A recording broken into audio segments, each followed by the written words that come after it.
नमस्कार, आप देख रहे हैं जेएनएन न्यूज। मैं राजेश्वर चौहान। रूस के राष्ट्रपति व्लादिमीर पुतिन भारत की यात्रा पर हैं, यानी 4 दिसंबर को भारत आ रहे हैं। भारत आते ही सबसे पहले प्रधानमंत्री मोदी उन्हें ग्रैंड डिनर देंगे और उसके बाद कल सबसे पहले मॉर्निंग में वो राजघाट जाएंगे। राजघाट के बाद हैदराबाद हाउस में 23 मई सम्मेलन का आयोजन होगा, उसमें वार्ता होगी। अब देखा जाए तो पुतिन की ये यात्रा बहुत सारे देशों को खटक रही है, खासकर पाकिस्तान, और पाकिस्तान के साथ ही अमेरिका डोनाल्ड ट्रंप की निगाहें भी भारत पर हैं। वो नहीं चाहता कि भारत और रूस के रिश्ते मजबूत हों, क्योंकि पिछले दिनों में टैरिफ के कारण भारत पहले से ही रूस के साथ हर मामले में बढ़ चढ़कर हिस्सा लेता रहा है। और कहा यह भी जाता है, कहा नहीं, सब जानते हैं कि अगर दोस्ती की बात आती है तो सबसे बड़ा दोस्त भारत का सिर्फ और सिर्फ पूरे विश्व में रसिया है, जो समय समय पर भारत की हर तरह से मदद करता रहा है। अब इस भारत दौरे पर बहुत सारे समझौते होने हैं। ट्रेड डील के साथ साथ हथियारों के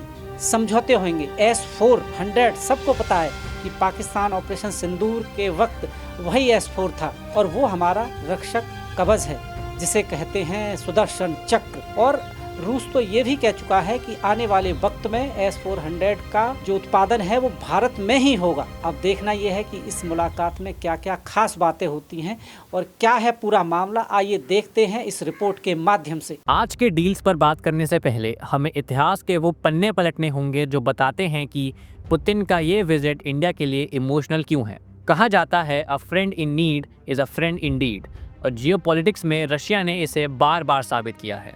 याद कीजिए 1971 का वो दौर, पाकिस्तान ईस्ट पाकिस्तान में जेनोसाइड कर रहा था। इंडिया ने इंटरवीन किया।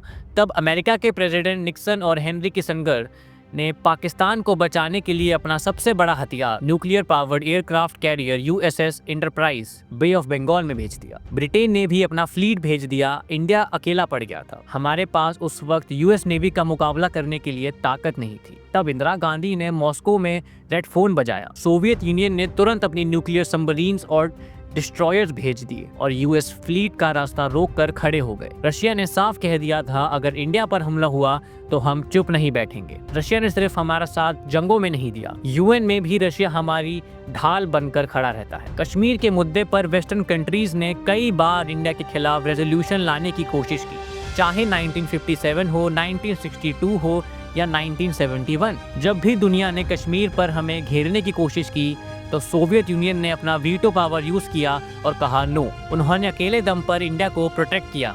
और आज जब रशिया मुश्किल में है, जब यूक्रेन वॉर की वजह से पूरी वेस्टर्न दुनिया ने रशिया पर सैंक्शंस लगा दिए हैं, तो इंडिया ने भी दोस्ती निभाई। US के भारी प्रेशर के बावजूद PM मोदी ने रशिया से ऑयल खरीदना बंद नहीं किया। हमने UN में रशिया के खिलाफ वोटिंग में हिस्सा नहीं लिया।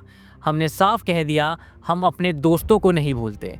और आज ये विजिट उसी भरोसे का एक नया चैप्टर है। आज 5 दिसंबर असली एक्शन का दिन है। आज का schedule minute to minute packed है। सुबह राष्ट्रपति भवन में सेरेमोनियल वेलकम और गार्ड ऑफ ऑनर दिया जाएगा।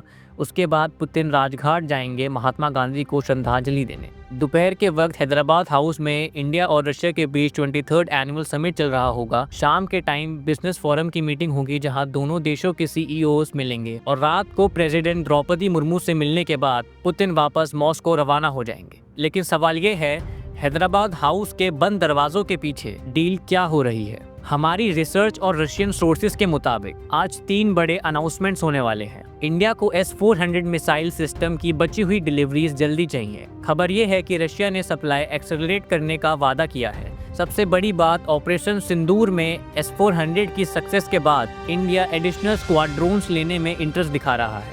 साथ ही साथ AK-203 राइफल्स जो अमेठी में बन रही हैं, उनकी प्रोडक्शन स्पीड बढ़ाने पर भी एग्रीमेंट हो सकता है। रशियन मीडिया ये भी कह रही है कि पुतिन आज इंडिया को Su-57 स्टेल्थ फाइटर दोबारा ऑफर कर सकते हैं। सैंक्शंस की वजह से पेमेंट करना मुश्किल हो रहा था। आज शायद वो हिस्टोरिकल अनाउंसमेंट हो जाए, रुपे और मील कार्ड्स का इंटीग्रेशन। इसका मतलब ये है कि अगर आप रशिया घूमने जाएंगे तो अपना रुपे कार्ड यूज कर पाएंगे, और रशियन लोग जब इंडिया घूमने आएंगे तो वो अपना कार्ड यूज कर पाएंगे। डॉलर की जरूरत ही खत्म हो जाएगी। ये डी-डॉलराइजेशन की तरफ इंडिया का सबसे बड़ा कदम हो सकता है। एक नई और अनएक्सपेक्टेड डील आज साइन होने वाली है, लेबर मोबिलिटी पार्टनरशिप। रशिया में वर्कर्स की कमी है और इंडिया के पास स्किल्ड यूथ है। आज के एग्रीमेंट के बाद हजारों इंडियन इंजीनियर्स, कंस्ट्रक्शन वर्कर्स और टेक्नीशियंस लीगली रशिया जा सकेंगे काम करने। टारगेट है 2026 तक हजारों इंडियन प्रोफेशनल्स को वहां भेजना। जब पुतिन और मोदी आज हाथ मिला रहे हैं तो वॉशिंगटन डीसी और बेजिंग में क्या चल रहा है? डोनाल्ड ट्रंप इस विजिट से बिल्कुल भी खुश नहीं होंगे, क्योंकि यूएस स्टेट डिपार्टमेंट ने इंडिया पर प्रेशर बनाया हुआ था कि रशियन ऑयल इंपोर्ट्स करना बंद कर दो, यानी कि रशिया से तेल खरीदना बंद कर दो या कम कर दो। लेकिन पीएम मोदी ने पुतिन को रेड कारपेट वेलकम देकर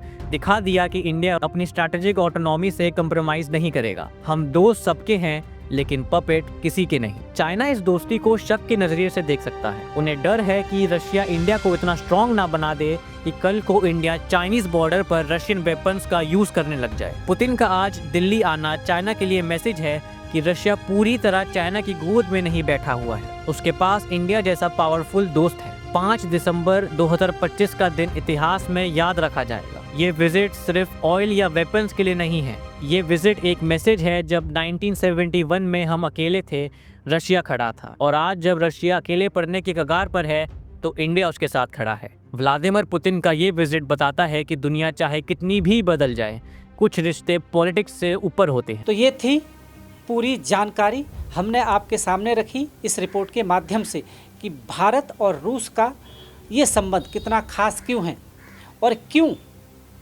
पूरे पश्चिम देश और खासकर पाकिस्तान की निगाहें भारत और रूस के इस वार्ता पे टिकी हुई हैं। रूस के राष्ट्रपति पुतिन भारत दौरे पर हैं और इसीलिए पूरे एशिया से लेकर पूरे विश्व में हलचल है कि भारत के साथ क्या डील होती है।